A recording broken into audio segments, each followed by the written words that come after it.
इस चीज़ को बेकार समझकर आप फेंक देते होंगे, लेकिन आज इस वीडियो को देखने के बाद आप कभी भी मटर के छिलकों को नहीं फेंकेंगे। मटर के छिलकों के इतने फ़ायदे हैं कि आप सोच भी नहीं सकते कि ये चीज़ जो आज तक आप फेंकते आए हैं, सर्दियों में सभी के घरों में मटर के छिलके मिलेंगे। इन छिलकों को इतनी आसानी से डिकम्पोज़ करके या फिर और भी 2-3 तरीके से आप खाद बना सकते हैं, जो आपके पौधे के लिए किसी वरदान से कम नहीं है। ये पौधों के लिए इतना फ़ायदेमंद है, ये ऑर्गेनिक जो पोषण है, ये आपके पौधे में सभी तरीके के tonic, vitamin, fibre, potassium, copper, calcium, ये सारी चीज़ों की कमी को पूरा करेगा। इससे आप बहुत ही बेहतरीन खाद बना सकते हैं और मटर के छिलकों को 3-4 तरीके से आप अपने पौधे में इस्तेमाल कर सकते हैं।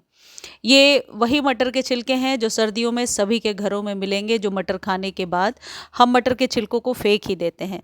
वैसे आप लोगों के लिए एक टास्क है, आप कमेंट सेक्शन में ये ज़रूर बताइए कि मटर के छिलके का आप क्या करते हैं। चलिए पहले मैं बताती हूँ कि मैं क्या करती हूँ मटर के छिलके का। सबसे पहली चीज़, जो भी आप अभी पौधे लगा रहे हैं, नए पौधे, आप गमले में इस तरीके से मटर के छिलकों को डालिए। इसमें कोई क्वांटिटी का आपको ध्यान नहीं रखना, 1 मुट्ठी के करीब डाल दीजिए, 2 मुट्ठी भी डाल सकते हैं यदि बड़ा कोई गमला है। ये मैं हैंगिंग बास्केट के लिए बना रही हूँ। पेंजी का प्लांट है, उसके लिए नीचे बिछा दिया। ये 10 से 15 दिनों में डिकम्पोज़ हो जाता है और सबसे अच्छी बात ये है कि पौधे की जो सॉइल होती है, वो नीचे से बहुत ज़्यादा मॉइस्ट रहेगी। जड़ों का फैलाव होगा और इसके और भी बहुत सारे फ़ायदे हैं। ये जैसे ही डिकम्पोज़ होगा, आपके पौधे को बहुत ही बढ़िया न्यूट्रिशन मिलेगा।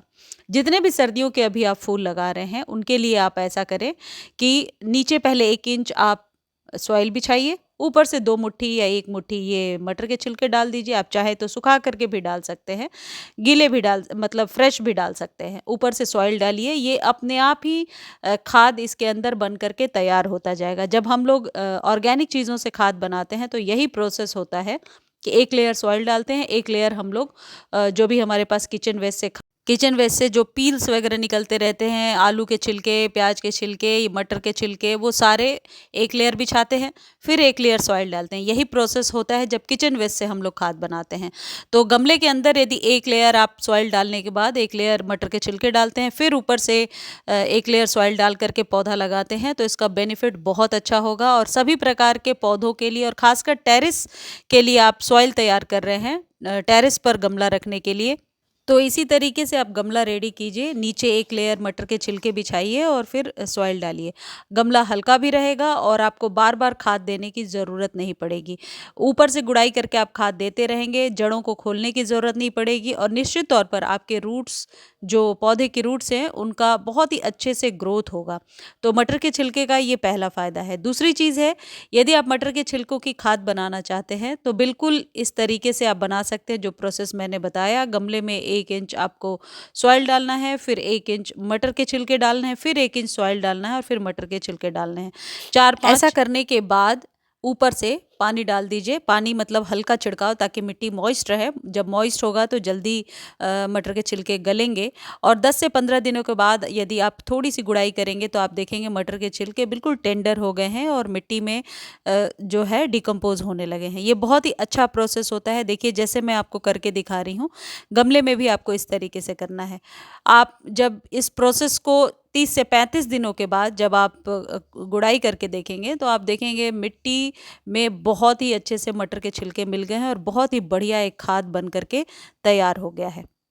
दूसरा जो तरीका है ये बेस्ट है और ये आप ज़रूर अपनाइए अभी सर्दियों में, और मटर के छिलकों का आप लिक्विड खाद बनाइए। इसके लिए आपको क्या करना है, मटर के छिलके आप चाहे जितने भी हैं आपके पास ले लीजिए। मैंने इसको 3 से 4 लीटर पानी में डाला है और छोटा-सा गुड़ का टुकड़ा डाल दिया है, ताकि ये जल्दी से डिकम्पोज़ हो जाए। मटर के जो छिलके होते हैं, ये पानी में बहुत जल्दी इसका अर्क जो है पानी में घुल जाता है और फ्री में ही आपके पौधे को पोटेशियम, कॉपर, कैल्शियम, फाइबर और भी बहुत सारे आप कह सकते हैं मिनरल्स मिल सकते हैं, जो आप मार्केट से महँगे खाद खरीद करके भी अपने पौधे को नहीं दे पाते हैं। ऐसा करने के बाद आपको क्या करना है, इसे 24 घंटे के लिए छोड़ देना है। किसी भी प्रकार के कंटेनर में भिगो कर रख सकते हैं, चाहे वो प्लास्टिक का हो। मैंने बंद करके रख दिया है इसे। 24 घंटे के लिए इस मटर के छिलके को ऐसे ही आपको पानी में रखना है। एक तरीका और है कि ये जो छिलके हैं इन्हें धूप में सुखा लीजिए, सुखाकर पाउडर बना लीजिए और हर एक सप्ताह आप 2-3 चम्मच अपने गमले में डालते जाइए। बहुत आसानी से ये सूख जाते हैं और आप पाउडर भी आसानी से बना सकते हैं। चाहें तो छिलकों को थोड़ा दरदरा पीस कर रख सकते हैं, गर्मियों में मल्चिंग के काम आएगा। और मटर के छिलके को स्टोर करके रख लीजिए। ये आपके बहुत ही तरीके के काम में आने वाला है। गर्मी या सर्दी सभी तरीके के पौधों को दिया जा सकता है, सभी प्रकार के सीज़न में दिया जा सकता है। देखिए 24 घंटे के बाद ये पानी कुछ इस तरीके से बन करके रेडी हो जाएगा। अब ये डायरेक्टली आपको सॉइल में डालना है, इसमें कोई अलग से पानी मिलाने की ज़रूरत नहीं है। जितने भी सर्दियों के फूल हैं या परमानेंट वाले पौधे हैं या सब्जियों वाले पौधे हैं, सभी को आप ये ऑर्गेनिक खाद दे सकते हैं। इन मटर के छिलकों में कई प्रकार के पोषक तत्व पाए जाते हैं जो न्यू सेल्स को बनाने में मदद करते हैं। जो पौधे बिल्कुल सूख गए हैं, मुरझा रहे हैं या जिन्हें रिपॉट किया है आपने, रिपॉटिंग के बाद यदि पौधा मुरझाया हुआ सा लग रहा है, तो निश्चित तौर पर ये दीजिए। इंडोर प्लांट्स को भी दीजिए। देखिए मेरे एग्लोनिमास की सारी पत्तियाँ कितनी खूबसूरत निकल कर के आई हैं। आप इसका स्प्रे बना करके भी दे सकते हैं। जिनके यहाँ तुलसी जी सूख रही हैं, तुलसी जी के पौधे में आप इसका इस्तेमाल कीजिए। निश्चित तौर पर आपको फ़ायदा मिलेगा। जब मटर के इतने फ़ायदे हैं जो हम सबको पता है, तो उसके छिलके में भी ज़ाहिर तौर पे बहुत ज़्यादा पोषक तत्व होंगे। आप एक बार इसका ज़रूर इस्तेमाल करके देखें। ये जो मटर के छिलके हैं, जो 3-4 उपाय मैंने आपको बताया, इसमें जो भी बेस्ट लगे आप कर सकते हैं। 7-7 डेज़ पर भी दे सकते हैं, इस लिक्विड को 3-4 दिनों पर भी दे सकते हैं।